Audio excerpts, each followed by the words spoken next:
Welcome. This is our first in our video series for discipleship pathways on the module of worship, encountering the risen Christ. Before you is our reading schedule. This is a module divided into 3 in-person sessions with the reading for each of those sessions lined out before you and the page numbers, and they are divided into 4 videos each for a total of 12 videos for this module.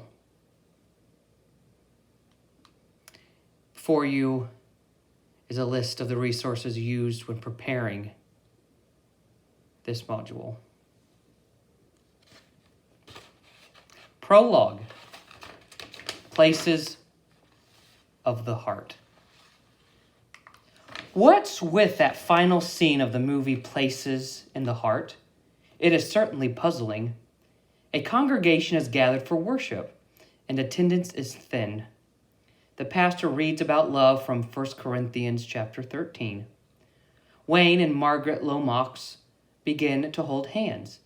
They were previously separated due to his unfaithfulness. A moment before, his secret lover and her husband were seen leaving town. Then the elements of communion began to be passed amongst the congregation. Wayne and Margaret received the elements together. How nice. And may they live happily ever after. But as the bread and wine are passed from person to person, suddenly the congregation seems more filled than before. When did all these people appear? Is this a movie mistake? Some of the people in the pews were the villains. We watch as the communion trays are being passed from pew to pew. The pew where only Edna Spaulding, her children, and Mr. Will sat was now filled. Sitting next to Will was Mose, the black man who enabled Edna to prevent foreclosure on her small farm by bringing in the crop of cotton. But wait, he fled town earlier in the film under threat of the Ku Klux Klan.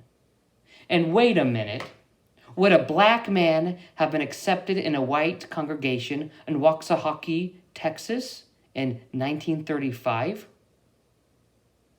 Let alone receive communion? What's going on? When Edna receives communion, she passes the tray to her husband, Royce. Whoa! He was murdered in the first 5 minutes of the film, shot in the line of duty as sheriff by an inebriated black boy named Wiley. What is Royce doing in church?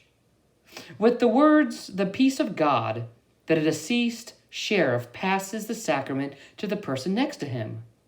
Wiley receives communion from Royce and responds, "the peace of God." At that moment, the strange final scene fades as the movie closes. So the questions are piling up now. How did a small congregation become so large? How are blacks and whites in the same congregation in an era of immense racial conflict? How are the dead to be found among the living? How can a murderer and his victim so easily exchange the peace of God with each other? It makes no sense. Why did the movie climax like this? Sheer fantasy, right? The ultimate fairy tale ending. Well, not from a Christian perspective. What does this say about true Christian worship? Let us embark now on a journey to find out.